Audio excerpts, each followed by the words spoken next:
नमस्कार, सत श्री अकाल, राम राम सा, खम्बागणी वणक्कम प्रणाम। आप सभी का ऑल्टरनेट मीडिया में फिर से स्वागत है। मैं आपकी होस्ट गायत्री देवी। हमारे साथ जुड़े हुए हैं डीप डाउन एनालिसिस से मनीष चौधरी।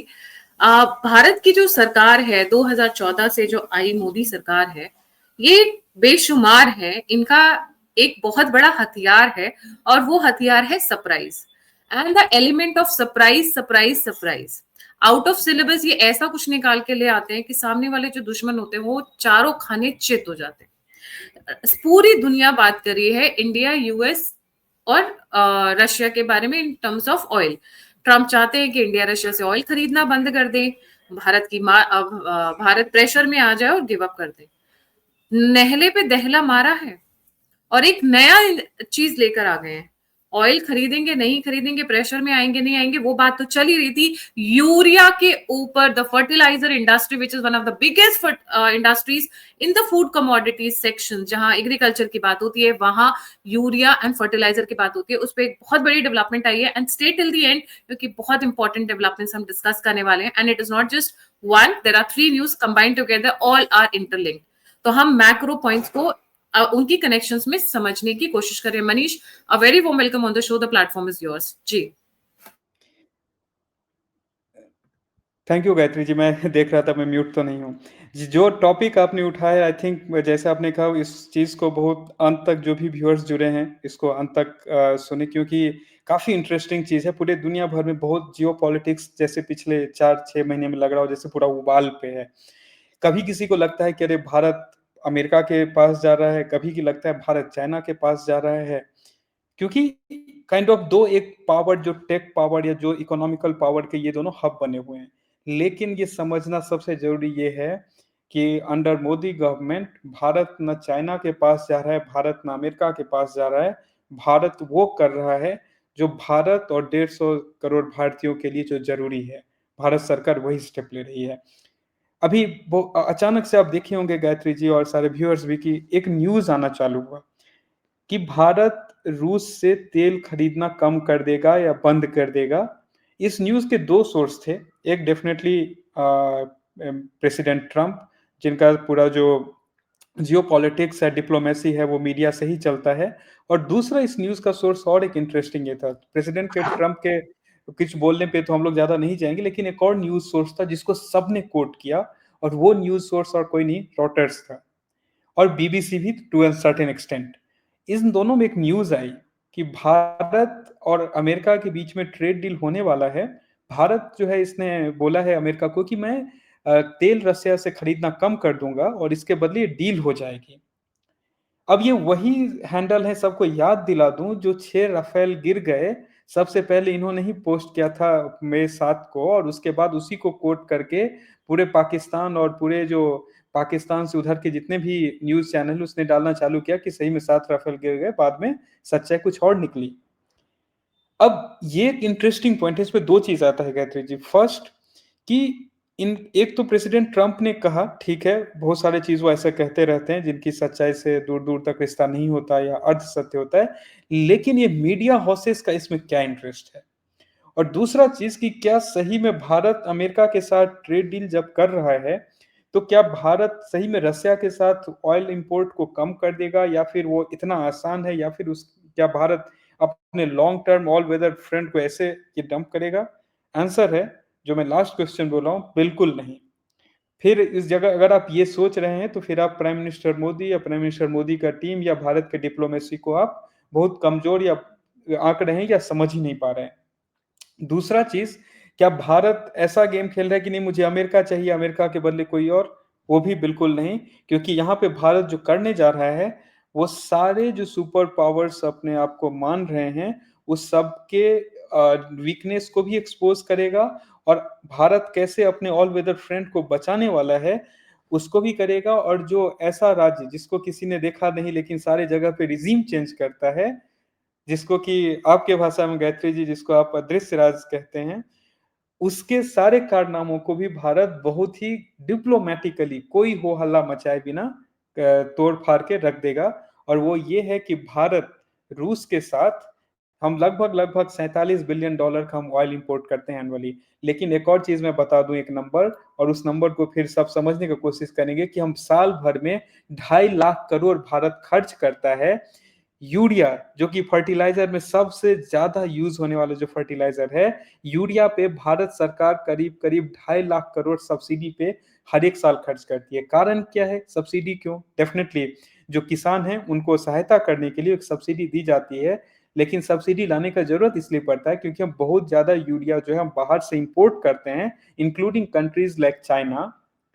और जब हम इंपोर्ट करते हैं तो ग्लोबल मार्केट में जो डिस्ट्रप्शंस होता है, कभी यूक्रेन की लड़ाई हो गई, कभी मिडिल ईस्ट में कुछ हो गया, कभी इसराइल का कोई कॉन्फ्लिक्ट है, कभी चाइना का कोई कॉन्फ्लिक्ट है, उससे उसके सप्लाई पे, उसके प्राइस पे, उसके दाम कीमत पे फर्क पड़ता है। इसलिए भारत सरकार किसान के पास जाने से पहले उसको कंट्रोल करती है, एक सब्सिडी देती है, एक फिक्स रेट पे निकाला जाता है।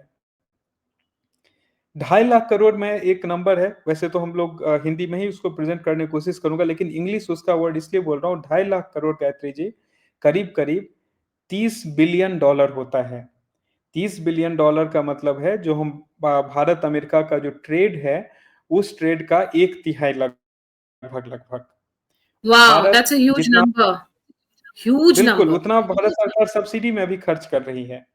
ये बहुत इंटरेस्टिंग चीज है समझने के लिए कि 30 बिलियन हम सब्सिडी में खर्च कर रहे थे। उसका वन ऑफ द रीजन था बहुत सारा इंपोर्ट, उसके ऊपर डिपेंडेंस।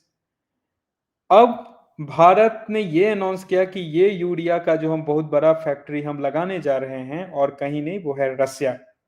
क्योंकि इसमें दो चीज है। एक, रसिया के साथ भारत का जिस तरीके का रिलेशन है, जिस तरीके से हम रसिया और भारत एक दूसरे से ट्रेड में डील करता है, भारत यहाँ पे ये देख रहा है, क्योंकि ये बनाने के लिए इंपॉर्टेंट चीज चाहिए आपको, हाइड्रोकार्बन्स एंड नेचुरल गैस, मतलब बेसिकली नेचुरल गैस चाहिए एंड पेट्रोलियम का आपको सप्लाई चाहिए। वो वहां पे भर भर के है, ये पूरे दुनिया भर को पता है। सबसे ज्यादा अगर किसी दुनिया में किसी के पास वो रिजर्व अवेलेबल है तो रसिया के पास है। वो जितना को अभी एक्सट्रैक्ट कर रहे हैं वो उसका 1% भी नहीं है। एक वो है। दूसरा चीज कि वहां पे टेक्नोलॉजी, जो भी ऐसा मैक्रो टेक्नोलॉजी होता है गायत्री जी, मैक्रो जब मैं बात करता हूँ, माइक्रो में डिफरेंस ये होता है। माइक्रो जैसे नैनो टेक्नोलॉजी, फोन बना ऐसा, उस टाइप के टेक्नोलॉजीज में रसिया आगे नहीं बढ़ा उतना। लेकिन जो मैक्रो टेक्नोलॉजी, जहाँ बड़े मशीन चाहिए, बड़ा चीज कुछ ऐसा बिल्ड करना है, उसमें Russia is second to none. उनके पास टेक्नोलॉजी है, हमारे कंपनीज है, भारत के पास भी है। हम रिसोर्सेज वहां पे इंजीनियर्स भेजेंगे, वहां के भी रिसोर्सेज रहेंगे। और जब भारत वहां से प्रोड्यूस करके इस यूरिया को इंपोर्ट करेगा, तो जो हम 2.5 लाख करोड़ का सब्सिडी यहाँ पे हमें देना पड़ता है, सरकार को खर्च करना पड़ता है उस प्राइस को जस्टिफाई, रेशनलाइज करने के लिए कि जो किसान खरीद पाए, उस चीज को भारत सरकार एम कर रहा है कि नेक्स्ट 5 इयर्स में जब ये एक बार ऑपरेशनल हो जाता है, लगभग लगभग उसको भारत ऑलमोस्ट खत्म करने की तरफ जा सकता है। क्योंकि फिर इस टाइप के डिसरप्शंस की वहां कोई जगह नहीं बचेगी। रसिया और इंडिया के एक्सपोर्ट इंपोर्ट में सबसे एक इंटरेस्टिंग बात यह है कि ये एक्सपोर्ट इंपोर्ट काफी इजी है टू डू। बहुत ज्यादा आपको पूरा दुनिया में कहाँ क्या हो रहा है उससे इंपैक्ट नहीं पड़ेगा, क्योंकि रसिया इतना बड़ा है अपने आप में कि कोई वो अपने 3 हिस्से में लड़ाई कर भी रहा होगा तो चौथे हिस्से को पता नहीं चलने वाला है। और तो वो एक सबसे इंटरेस्टिंग पार्ट है। दूसरा कि जब आप यहाँ पर 30 बिलियन डॉलर का जो आप खर्च कर रहे हैं, अगर आप उसको लेट से 25 बिलियन भी आप या 20 बिलियन भी खत्म किया, तो अब दूसरे तरफ जो टैरिफ का जो एक तरफ आपको धमकी दिया जा रहा है, एक इंडिकेशन वहां भी है कि देखो जो जो तुम टैरिफ के कारण हमारे जीडीपी को इम्पैक्ट करने या उसका ट्राई कर रहे थे इम्पैक्ट करने का, we have found one more way to offset that. ऐसे ही हमने बहुत सारा स्टेप्स लिया है, चाहे वो जीएसटी हो या ये हो। हमने एक और रास्ता दिखा दिया कि देखो मेरा खर्चा, क्योंकि अल्टीमेटली जब सब्सिडी है तो सरकार का खर्चा है, सरकार खरीद रही है ज्यादा पैसा देकर के, कम में बेच रही है। तो एक वो तरीका है। दूसरा, तुम बोल रहे हो कि ठीक है तेल कम कर, आप रसिया से कंफ्यूजन क्रिएट कर रहे हो कि तेल कम कर खरीदने कम कर देंगे। वैसे अक्टूबर का रिपोर्ट आया है, हम 1.8 मिलियन बैरल जो हम पर डे इंपोर्ट कर रहे थे, वही हमारा आज भी इंपोर्ट चल रहा है। तो उसमें कुछ नंबर में कमी नहीं आई है। लेकिन अगर किसी को लग रहा है कि ऐसा करके हम इंडिया रसिया के बीच में खटास पैदा करें, उस खटास पैदा करने से पहले ही भारत ने उसमें मिठास डाल दिया है कि जब पुतिन का दौरा भारत में दिसंबर के समय में जो अनुमानित है कि होगा, उसमें इस चीज को अनाउंस किया जाएगा। और हम 200 मिलियन टन जो है वो हम पर ईयर हम वहां से इंपोर्ट करने वाले हैं। तो ये ऑलरेडी की, जी गायत्री जी आप म्यूट पे हैं। Not only that Manish ji, जो इसका जो रॉ प्रोडक्ट्स रिक्वायर्ड होते हैं फर्टिलाइजर मेकिंग में, द पेट्रोलियम प्रोडक्ट्स, वो रशिया के पास भर भर कर है, जैसे आपने बहुत सारे पॉइंट्स बताए हैं। उसके अलावा फूड एक ऐसा एरिया है जिसके अंदर ट्रम्प बार बार घुसने की कोशिश कर रहे हैं, ट्रम्प से रिलेटेड कंपनीज घुसने की कोशिश कर रहे हैं। This is a big signalling actually to Trump कि फर्टिलाइजर वाला रास्ता खोल दिया है, दूसरे रास्ते खोलने में टाइम नहीं लगेगा, because fertiliser is an important ingredient in agriculture. और ये एग्रीकल्चर को ओपन अप करने की बात करें ना, जीएमओ की बात करें और जेनेटिकली मॉडिफाइड क्रॉप्स को ग्रो करने की बात करें, उनके सीड्स की बात करें, तो बेसिकली हमने एक रास्ता खोल के सेम सेगमेंट के हमने दूसरी तरफ इनको इंडिकेशन दिया, don't force us. Otherwise let me tell you one more thing Manish, China Russia से एक मेजॉरिटी पोर्शन अपना ऑफ द फूड खरीदता है। They are a big buyers of food across the world, क्योंकि जहां जहां इनका एग्रीकल्चर लैंड था वहां पे इन्होंने इंडस्ट्रीज लगा दी हैं, specially the entire eastern belt, जहां पे इनका मेजर इंडस्ट्रियल सेंटर्स हैं, जहां पे आज की डेट में जमीन के अंदर कैंसर है, thanks to all the high intensive agriculture farming they did. It is so destroyed कि जमीन कैंसरस प्रोडक्ट से भर गया, इंसेक्टिसाइड पेस्टिसाइड से भर गया। तो क्या करता है चाइना, उसकी एक बड़ी पॉपुलेशन है, world's largest most the biggest population in the world, they buy it from Russia. A large part of the food of China comes from Russia. So we wouldn't mind selling our food products to Russia also, China also. But हमारे यहाँ खैर अपनी population ही बहुत है. Already consumption is at high level. जी. बिल्कुल, देखिए ये जो वही होता है, जो चीज़ जैसे आपने कहा कि हम अभी जैसे मैंने इस पे बताया कि इंडिकेटर दिया यूरिया, बट वो इंडिकेशन बहुत सारे चीज़ पे है। अगर हम ये इंश्योर कर पाएँ कि हमारा जो कॉस्ट ऑफ प्रोडक्शन है, अगर हम उसको सरकार बिना एक्स्ट्रा उस पे खर्च किए हुए उसको कंट्रोल कर सकती है। भारत यहाँ पे 3 चीज़ देख रहा है गायत्री जी साथ में, कि रसिया से हम अल्टरनेटिव्स और क्या लेकर के आ सकते हैं, अगर पूरा हल्ला ऑयल के ऊपर है। और दूसरा चीज़ ये कि रसिया को भी India as a market explore कर रहा है कि क्या चीज़ ऐसा है कि इसके बदले में हम रसिया तक लेकर के जा सकते हैं। क्योंकि यहाँ पे देखिए एक इंटरेस्टिंग चीज़ है, रसिया में भारत जा कर के प्लांट लगाएगा। जो मैन्युफैक्चरिंग है, कंपनीज़, इंडियन कंपनीज़ वहाँ पे ये चीज़ को ले जाने की बात करिए कि जो भारत सरकार की जो कंपनी है, वो वहाँ पे इसमें जाएगी। दूसरा चीज़ कि जैसे आपने कहा कि जो फूड है, फूड का जो एक्सपोर्ट-इम्पोर्ट है, जहाँ वहाँ पे पूरा ट्रम्प एडमिनिस्ट्रेशन बैठ कर के ये देख रहा है कि भारत हमें एंट्री नहीं दे रहा है। हो सकता है भारत आपको एंट्री नहीं दे, भारत वहाँ पे फूड में रसिया को एंट्री दे दे, जो कुछ प्रोडक्ट्स हैं, मे बी वहाँ से वो प्रोडक्ट्स हम इंडियन मार्केट में शो करने लगेंगे, आपके प्रोडक्ट्स नहीं आएँगे फिर भी। अब तो ऑयल पे हल्ला कर रहे हो। और एक और चीज़, भारत जो कुछ ऐसे प्रोडक्ट्स जिसमें कि पूरा जो डोमिनेंस था वो आपका अमेरिका का था, जो यहाँ पे हम सेल करते थे, मे बी उस लेवल पे नहीं, but to an certain extent India अभी रसिया के साथ एक और चीज़ में जो डिस्कशन चल रहा है कि रसिया और भारत के बीच में क्या और चीज़ जो ट्रेड अभी तक नहीं हो रहे थे, उसको होना वो स्टार्ट किया जाएगा। और रसिया जो है वो इंडियन प्रोडक्ट्स को अपने देश में ज़्यादा प्रेफ़रेंस देने वाली है। और इसमें वो सारे प्रोडक्ट्स के ऊपर काम चल रहा है गायत्री जी, जिसको अभी के टाइम में जो टैरिफ लगा है, उस टैरिफ के कारण वो अंडर काइंड ऑफ 50% वाले कैटेगरी में फॉल कर रहा है। सो आप तेल के नाम पे हाथ मरोड़ना चाहते थे, हम तेल के नाम पे हम उसके अल्टरनेटिव 10 क्रिएट कर लेंगे, और साथ में उसके अलावा जो तेल को आप डिस्कस करना चाह रहे हैं उसको भी हम करते ही रहेंगे, या मे बी एक डिफरेंट फॉर्म में हम उसको भेज देंगे। इसमें गायत्री जी एक और इंटरेस्टिंग पार्ट है कि जो मीडिया जो बैठी हुई है, जो कि इन्फिल्ट्रेटेड मीडिया हाउसेस हैं, उसको इसमें इतना इंटरेस्ट क्यों है? क्योंकि यहाँ पे देखिए 2 चीज़ आता है। एक कि ट्रम्प एडमिनिस्ट्रेशन का रिसेंटली अगर आप देखेंगे तो कनाडा के साथ ऑल ऑफ अ सडन एक कन्फ्यूजन क्रिएट हुआ, और कनाडा के साथ, जो कि यूएस कनाडा का जो ट्रेडिंग रिलेशन है, वो दुनिया का सबसे बड़ा ट्रेडिंग रिलेशन है किसी भी 2 कंट्री के बीच में। 35% टैरिफ था, एक कन्फ्यूजन क्रिएट किया गया। और जो कहा जा रहा था कि ट्रम्प और जो कनाडा के नए प्राइम मिनिस्टर हैं, उनके बीच में इस चीज़ को लेकर के एक म्यूचुअल एग्रीमेंट हो जाएगा, ऑल ऑफ अ सडन वो डिस्ट्रॉय हो गया।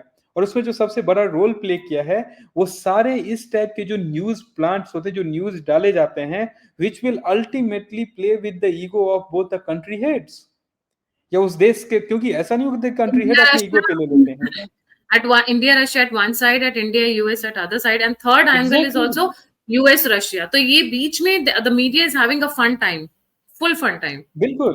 तो इसलिए मैंने एक ट्वीट भी डाला था कि जब आप ये देख रहे हैं ऐसा कि और आपको दिखेगा, आपको मैं बता देता हूँ बहुत ही इस आपको अब Indian Express, the Hindu, Mint, BBC, Reuters सारे जगह पे न्यूज़ दिखेंगे। कितने सही है कितने गलत है मैं उसमें नहीं जाना चाह रहा हूँ अभी, लेकिन एक चीज़ मैं ज़रूर बोलूँगा कि इन सब का एक पैटर्न है जो आपके व्यूअर को भी पता होगा, जो नाम मैंने लिए हैं। और उसके साथ-साथ जब आप देखेंगे हर एक दूसरे न्यूज़ चैनल में तो पिछले को कोट कर रहा है कि वहाँ से रिपोर्ट आया। और जब एक एक्चुअल रिपोर्ट आया कि वो एक केपलर्स करके है जहां से रिपोर्ट आया कि कितना भारत पर डे अक्टूबर में अभी तक इंपोर्ट किया, उसमें कोई चेंज नहीं है। तो ये जो कंफ्यूजन है कि भारत और रसिया के बीच में कंफ्यूजन क्रिएट करो, क्योंकि बहुत सारी चीजों पे जो काम चल रहा है, जैसे हमने यूरिया वाली बात की, यहाँ पे भी कुछ अरंगा है। दूसरी बात, इंडिया और यूएस के बीच में कंफ्यूजन क्रिएट करो, क्योंकि वहां पे भी रिलेशंस थोड़े वार्म अप हो रहे हैं through multiple level of discussions. उस पे भी बात उसको भी थोड़ा डॉट में लेकर गया, क्योंकि ट्रंप उनको पता है कि बहुत फ्रेजाइल ईगो के साथ चलते हैं, तुरंत हर्ट हो जाएगा। फिर वो अनाप शनाप स्टेटमेंट्स और फिर जो भी हुआ है उसको पीछे धकेलना। और तीसरा चीज, जो यूएस रसिया के बीच में जो कंफ्यूजन बीच में यूरोपियन ग्रुप्स क्रिएट करते हैं, बार बार लगता है कि बातें आगे बढ़ी, इतना पोक करो कि देखो पुतिन आया और तुमसे सब लेकर के चला गया, पुतिन आया तुमसे सब लेके चला गया। तो वहां पर और एक इंटरेस्टिंग चीज है कि जब हम लोग ये पूरा, मैं बार बार बोलता हूँ आपके ही शो पे गायत्री जी, कि ट्रंप इज द मोस्ट उसको बोलते हैं transparent president in US history. उसका रीजन ये है कि यूएस का एक लॉन्ग टर्म प्लान है, जो प्लान जिसको कि पुतिन के एडवाइजर कोवियोकोव ने काइंड ऑफ एक्सपोज भी कर दिया, कि अगर आप देखेंगे यूएस का हिस्ट्री है स्नेक मूव मारने का। कि जैसे ही वो 1933 में ग्रेट डिप्रेशन हुआ, सबका सोना, पूरे पब्लिक से सोना लेकर के $20 पे बोल दिया, नहीं अभी सोना का प्राइस $35 है। अपना पूरा डेट को ही 40% डिस्काउंट कर दिया। फिर उसके बाद क्या हुआ कि जब सब अपना सोना मांगने लगे कि यार भाई दो दो दो, तुम सोना, तुम्हें पैसा दिए थे, सोना उसके जगह पे मिला था, एंड वाइस वर्सा। अचानक से फ्रांस बहुत बड़ा डिमांड करता है, 8,000 टन बचा हुआ था, डिमांड 20,000 टन का था। अचानक से सोना के साथ डीलिंग। अभी एक इंटरेस्टिंग चीज होने वाला है कि पूरे दुनिया भर में इतना 35 ट्रिलियन का डेट बना हुआ है यूएस का। अचानक से एक दिन अनाउंस हो सकता है कि यूएस जो है स्टेबल कॉइन को प्राइस कर दिया कि भाई स्टेबल कॉइन लो, एक स्टेबल कॉइन $10 है, और stable coin is the only एक करेंसी जो कि पूरे ट्रेड में यूज होगा सारी जगह। और उसका अंत में रिजल्ट निकलेगा कि पूरा दुनिया, जो कि जब चाहे इंस्टीट्यूशन जो अमेरिका की भी है, या जापान या चाइना जैसा देश जो $1 ट्रिलियन के आसपास जो डेट दिया हुआ है यूएस को, पता चला वो $1 ट्रिलियन जो है वो $100 बिलियन बन गया। तो ये मूव को ऑलरेडी, इसको पुतिन के एडवाइजर ने पूरे दुनिया को वार्न कर चुके हैं कि ये चीज हो सकता है, आप तैयार रहिए। एंड पूरे दुनिया को भी इस चीज का कहीं ना कहीं आइडिया था। दैट्स व्हाई इंक्लूडिंग आरबीआई, पहली बार 11 साल में हुआ कि जुलाई के महीने में कोई डॉलर नहीं खरीदा गया, क्योंकि अभी भी डॉलर मीडियम एक्सचेंज में आपको वो चाहिए रिजर्व करेंसी, बट नहीं खरीदा गया। तो दिस लेवल ऑफ कंफ्यूजन या सिचुएशन पूरे जियोपॉलिटिकल फ्लोर पे बना हुआ है। भारत उसमें एक चीज, भारत का चाहे आप डिप्लोमेसी बोलें, जैसे हमने कल भी एक शो में एक हमने बात किया था कि बांग्लादेश से हम 10 जीबीपीएस लेकर के आ रहे थे इंटरनेट, लेकिन भारत 2015 से एक चीज पे काम कर रहा था कि उसको हम पूरा ऑफलोड कर दें और हमारा अपना फाइबर नेटवर्क सुदूर नॉर्थ ईस्ट गांवों तक पहुंचे। सिमिलरली यहाँ पर जो मेड इन इंडिया या मेक इन इंडिया, इस टाइप के जो डिस्कशंस चलते हैं, इस टाइप के पिछले 10 साल से चल रहे हैं, उसी का आज इम्पैक्ट है कि not just make in India, Indian companies will get into some more, may be मैं अनडेवलप्ड नहीं बोलूंगा, but relatively lesser developed economies, और वहां पर जाके कंपनीज को सेट करेगी जहां रिसोर्सेज हैं, और वहां से भारत में आएगा। मतलब सस्ता बनो और फिर भारत में उसको सस्ते दाम पे लेकर के आओ, सो दैट इंडिया का अपना dependence, forget about US, forget about China. मैं चाइना का नाम स्पेसिफिकली हाईलाइट एक चीज करना चाहता हूं गायत्री जी। इसी साल के शुरू में चाइना ने यह कहा था कि फर्टिलाइजर एक्सपोर्ट को हम रोक रहे हैं, सो दैट फर्टिलाइजर प्राइसेस अचानक से होल्ड होगा और फिर उसके बाद एक सर्टेन प्राइस पे वो रिलीज किया जाएगा। And at the end the impact will be कि भारत सरकार, क्योंकि अगेन आपको सब्सिडी एक फिक्स रेट पे बेचना है, अगर वो 30 बिलियन था तो 30 से 50 बिलियन तक जा सकता है। तो this was an indirect play to control किया, भारत सरकार का जो एक्सपेंसेस है उसको कैसे राइज किया जाए, उसका एक इनडायरेक्ट प्ले था। एंड भारत उसको डिफ्यूज कर रहा है। भारत किसी तरीके के ब्लैकमेलिंग को डिफ्यूज कर रहा है। एंड जहां तक डिप्लोमेसी आए, चाहे वो जयशंकर हो, चाहे वो डोभाल हो, चाहे वो प्राइम मिनिस्टर मोदी हो, उसमें एक इंटरेस्टिंग चीज है कि इन्होंने कभी भी इस टाइप के न्यूज रिपोर्ट्स या इस टाइप के किसी राष्ट्राध्यक्ष के द्वारा दिए गए कमेंट पे डायरेक्ट कोई कमेंट नहीं किया। नेक्स्ट कुछ दिन के बाद, क्योंकि भारत में भी अपोजिशन पार्टी जरिए कमजोर प्रधानमंत्री, कुछ दिन के बाद नंबर्स आते हैं और फिर सारे चुप। तो this is a 3D 4D 5D chess बोलते हैं, मैं बोलूंगा this is very calculated number game. कहां पे लॉस हो रहा है उसको पूरा व्यापार के हिसाब से देखा जा रहा है। लॉस हो रहा है $20 बिलियन का, यहाँ उसको कहीं $30 बिलियन का अपॉर्चुनिटी क्रिएट करो। लॉस हो रहा है यहाँ पे $5 बिलियन का, टैक्स में छूट देकर के $10 बिलियन का और नया सेल्स क्रिएट करो, नया टैक्स उससे और ज्यादा क्रिएट होगा। तो ये प्योर जो होता है ना, एकदम जियो पॉलिटिक्स और जियो इकोनॉमिक्स का एक vital combination it is running. और उसमें सबसे ज्यादा हम सबको अवेयर रहना है। जब हम उस रिपोर्ट्स को देखते हैं, कोट करते हैं, कहीं से वो रहता है, अब हम जरूर पढ़ें कि कोई भी न्यूज रिपोर्ट का सोर्स क्या है, क्योंकि ये वही सोर्स हैं जो 6 राफेल गिर गया, वो 6-7 मई के सुबह में इन्होंने प्रिंट किया था, जिसका कहीं कोई प्रूफ आज तक नहीं मिला। और उनका प्रूफ क्या था? तो कहीं सोशल मीडिया से। तो we must be as aware citizen कि हो क्या रहा है, सरकार क्या स्टेप ले रही है। जब तक सरकार के ऑफिशियल उस पे स्टेटमेंट्स नहीं आते हैं, we must be very vigilant about it. Correct, बिल्कुल सही। चलिए, अनदर गेम ओपन्स। कहाँ ट्रम्प बात कर रहे थे तेल मत खरीदो, तेल मत खरीदो, तेल मत खरीदो, तो इंडियन गवर्नमेंट ने कहा तेल तो खरीदेंगे ही खरीदेंगे, अभी हम और भी कुछ करने जा रहे हैं। और they came up with a big धमाका ऑन यूरिया एंड फर्टिलाइजर। उसके साथ साथ जो आज मोदी के ही लाइन में एक लाइन मुकेश अंबानी की जो आई, मुकेश अंबानी एंड टीम की आई, that they will be going ahead with the plan of the government of India when it comes to oil imports. So they have made their stand very very clear. तो आप कुछ भी करिए, आप जितना pressure create करने की कोशिश करेंगे वो उतना ही बैकफायर करेगा, because this is not just about economy, it also about our self respect. This time they made it like, I can come and boss you around. So self-respect has become more important than the economy at certain point. Thank you so much, Manish, for joining. जाने से पहले सभी viewers से request है, please like, subscribe और share करना ना भूलें। अगर आप सहयोग करना चाहते हैं, सहायता करना चाहते हैं, तो नंबर और यूपीआई स्क्रीन के ऊपर है। आप फीडबैक देना चाहते हैं, मुझसे जुड़ना चाहते हैं, तो सभी के सभी लिंक्स डिस्क्रिप्शन बॉक्स में। इसी के साथ जय हिंद, जय श्री राम, हर हर महादेव।